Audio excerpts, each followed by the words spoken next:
বন্ধুরা আসসালামু আলাইকুম। আশা করি সকলেই ভালো আছেন। বাংলাদেশ নৌবাহিনীর নাবিক ও এমএডিসি পদে নতুন একটি নিয়োগ বিজ্ঞপ্তি প্রকাশিত হয়েছে, যেখানে আপনারা বাংলাদেশের সকল জেলা থেকে শুধুমাত্র এসএসসি পাশে আবেদন করতে পারবেন। তো আপনারা যারা যোগ্য প্রার্থী রয়েছেন তারা অবশ্যই আবেদনটি করে ফেলবেন।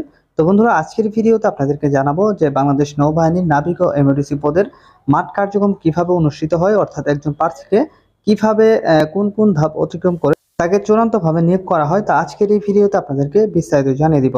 সো ভিডিওটি কিন্তু অত্যন্ত গুরুত্বপূর্ণ হতে চলেছে। আশা রাখছি ভিডিওটি না টেনে শেষ পর্যন্ত দেখে যাক। বন্ধুরা, আপনারা অনেকেই জানেন না, অর্থাৎ আপনারা যারা বাংলাদেশ নৌবাহিনীর নাবিক ও এমডিসি পদে আবেদন করেছেন তাদের মধ্যে থেকে অনেকেই জানেন না যে আপনাদের নিয়োগ কার্যক্রমটি আসলে কিভাবে অনুষ্ঠিত হয়। তো আজকের ভিডিওতে আমি আপনাদেরকে এই বিষয়টি বিস্তারিত জানিয়ে দিব। তো আপনারা যখন আবেদন করবেন, আপনাকে অবশ্যই আবেদন ফর্মটি প্রিন্ট করে অবশ্যই যে সকল কাগজপত্রগুলো আপনাদেরকে নিয়ে যেতে বলা আছে সেই সকল কাগজপত্রগুলো নিয়ে আপনার যে নির্ধারিত যে তারিখ রয়েছে সেই তারিখে আপনার নির্ধারিত কেন্দ্রে চলে যাবেন পরীক্ষায় অংশগ্রহণ করার জন্য। তো আপনাদেরকে মাঠে কি কি কাগজপত্র নিয়ে যেতে হবে, তো এই নিয়ে কিন্তু অলরেডি আমার চ্যানেলে একটা ভিডিও দেওয়া আছে, আপনারা চাইলে আই বাটন থেকে সেই ভিডিওটি দেখে নিতে পারেন। তো অবশ্যই সেই কাগজগুলো নিয়ে আপনারা যখন মাঠে যাবেন, অবশ্যই কিন্তু মাঠে 8টার একটু আগেই আপনারা মাঠে উপস্থিত হবেন।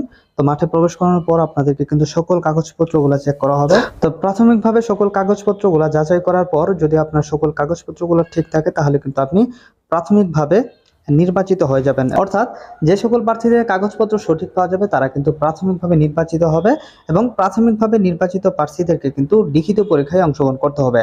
তো এখানে অনেকেই প্রশ্ন করে থাকেন যে ভাই, লিখিত পরীক্ষা আসলে কোন কোন বিষয় থেকে প্রশ্ন করা হয়। তো লিখিত পরীক্ষায় কিন্তু সাধারণত ইংরেজি, বাংলা, গণিত, বিজ্ঞান এবং সাধারণ জ্ঞান ও বুদ্ধিমত্তা বিষয়ের উপর কিন্তু মোট 100 নম্বরের একটি পরীক্ষা অনুষ্ঠিত হয়।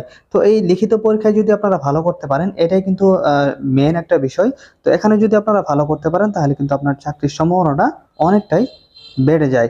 তো লিখিত পরীক্ষায় অংশগ্রহণ করার পর তাৎক্ষণিক কিন্তু কিছুক্ষণের মধ্যে আপনাদের ফলাফলটি প্রকাশ করা হবে।